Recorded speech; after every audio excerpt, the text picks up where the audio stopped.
Gangster Squad. Now, this movie tells the story of a police sergeant who is asked by a superior police officer to organize a small group of guys together in order to attack the overall business of one Mickey Cohen, who is played brilliantly by Sean Penn. And that's really all you need to know in terms of what the movie is actually about. Now, this movie actually has a lot of good and some negative, I'm going to come over a couple of minor spoilers at the end and explain why I felt that way. But to get the good out of the way, this movie is very stylized, and it's very good at kind of making you feel like this definitely is 1940s LA. It definitely does a good job at that. The action in this movie definitely is pretty gory at times, involving, a lot of gunshots, just some body parts, and seeing blood splatter everywhere. In fact, it was actually so really well done. It reminds me a lot of some of the gunfights you could have in the game LA Noire, but outside of your standard pistols and some bars and your obviously iconic Tommy gun. Those are really all the guns that are used, but I think they're used quite well. The acting all around is really great. I would say the most standout performance, in my opinion, obviously would be Sean Penn playing Mickey Cohen, but I thought that everyone like Josh Brolin and Ryan Gosling and Emma Stone and a number of really great actors really did play their parts pretty well. And another thing that I'll say was, I'm not sure if I thought it was okay, but I'm not sure if everyone else thought it was a bad thing, was it felt like it may have had a little Zack Snyder thrown in there, because there definitely, just during some of the gun battles, there's definitely some slow motion used, and I know that, throwing slow motion into a movie like this kind of makes it hard to see if this movie wants to be taken seriously or is it supposed to be your cliche, typical gangster type story. But overall, I thought it was still a really good movie. However, there were a number of problems.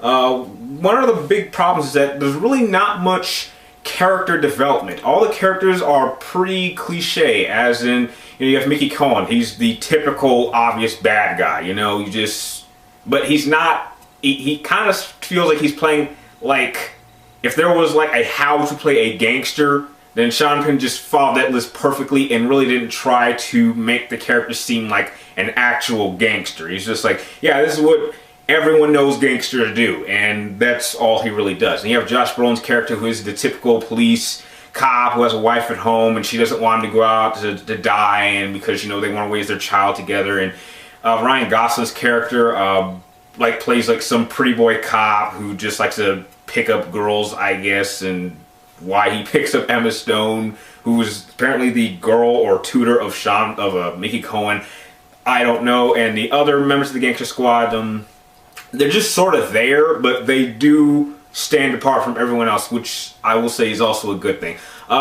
Big problem I had with it was that at times the movie didn't really necessarily know if it wanted to be taken seriously or if it was just supposed to play the gangster movie without adding in anything original. And I know that coming up with anything original in terms of gangster movies is really hard for this time period, but I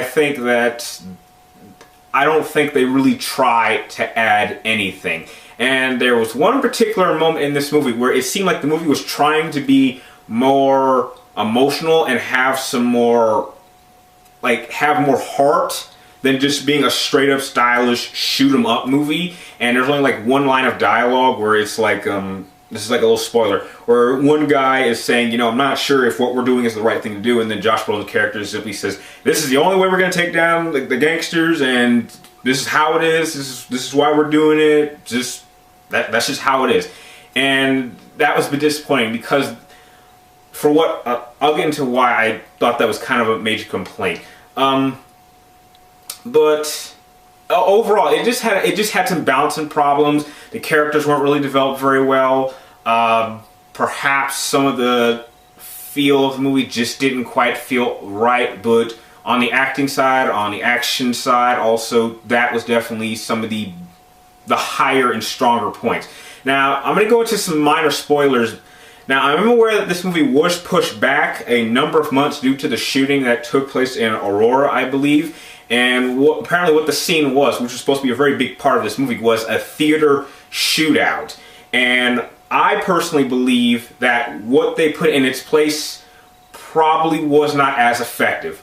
Now, the scene that they replaced it with was basically a small little truck explosion in Chinatown. This is a bit of a spoiler, and I felt that if the theater scene was there, it definitely would have made the characters have a stronger realization of just what's at stake from what they're doing, of how the way they're doing it causes a lot more people around them, a lot more innocent bystanders to die and cause more collateral damage, and so they would second question themselves. And I think that would have made the movie a bit more interesting to see exactly what they will do from this point on. It's like, will they continue doing what they're doing, or will they try to be more careful about it? Because, you know, it does play all the notes of any gangster movie, and it's predictable at times, and that really can hurt the movie. But overall, like I've said multiple times in this review, it is a good movie. Definitely go check it out. However, it probably will not stand as probably one of the